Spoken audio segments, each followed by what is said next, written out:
இப்ப நெறைய பேர் வேலைக்கு சேர்ந்த புதுசுலயே வந்து எனக்கு வீடு வாங்கணும் அப்படின்னு ஆசைப்படுறாங்க. ஸோ வேலைக்கு சேர்ந்து எத்தன வருஷத்துல வீடு வாங்கலாம்? ஏன்னா இப்ப நெறைய லே ஆஃப் நம்ம பார்த்துட்டு இருக்கோம். ID Leh of. ஸோ வேலை நிரந்தரமா வந்து இல்ல. ஸோ இத நம்பி நான் ஒரு 30,00,000 40,00,000 ஒரு பெரிய அமௌண்ட்டுக்கு என் சேலரியும் தாண்டி நான் வீடு வாங்கிட்டேன் அப்படின்னா, அந்த ஹோம் லோன் பே பண்றது ரொம்ப கஷ்டமா போயிரும். ஸோ வேலைக்கு சேர்ந்து எத்தன வருஷத்துல வீடு வாங்கலாம்? இப்போ ஃபர்ஸ்ட் மாதிரி இப்போ நம்ம பேரண்ட்ஸ் எல்லாம் பார்த்தீங்கன்னா, அவங்க வேலைக்கு சேரும்போது அவங்க தலையில எந்த ஒரு கமிட்மெண்ட்டுமே இல்ல.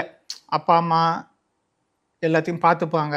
ஸோ அந்த மாதிரி ஒரு சிச்சுவேஷன் இருந்தது. தாராளமா அவங்க சேர்ந்ததும் வீடு வாங்குனாங்க.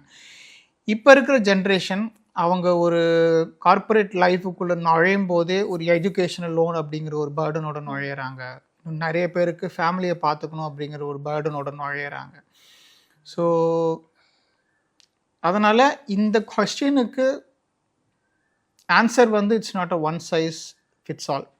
அதாவது இத்தனை வருஷத்துலேயே இத்தனை வருஷம் கழிச்சு தான் நீங்கள் வாங்கணும் அப்படின்னு சொல்கிறதும், வேலைக்கு சேர்ந்த உடனே வாங்குறதுங்கிறதும் it's not a practical solution. So உங்களுடைய லைஃப்பை பாருங்கள்.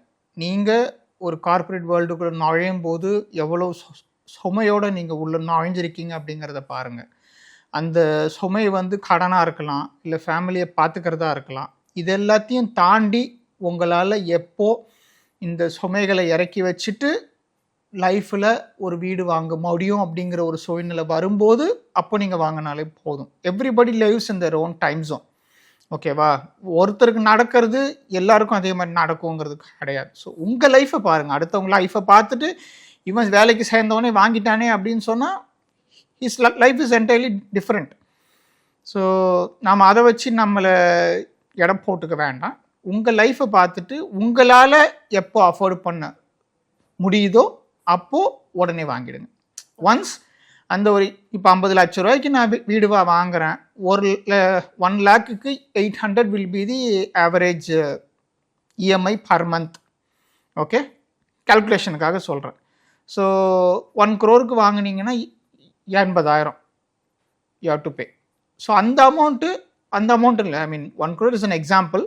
பட் 40 லட்சத்துக்கு வாங்குறீங்க அப்படின்னு சொன்னால் அதுக்கு ஏற்ற மாதிரி 40 × 800 அது உங்களுக்கு எந்த எப்போ அஃபோர்டபுள் ஆகுதோ ஆன உடனே வாங்கிடுங்க. Don't wait. ஓகேவா? அது வாங்கின அந்த ஒன்ஸ் அந்த லைஃப் செட்டில் ஆனதும் இஎம்ஐ எனக்கு பே பண்ணுற கேப்பபிலிட்டிஸ் வந்துடுச்சு அப்படிங்கிற ஒரு சிச்சுவேஷன் வந்ததும் உடனே வாங்கிறது நல்லது.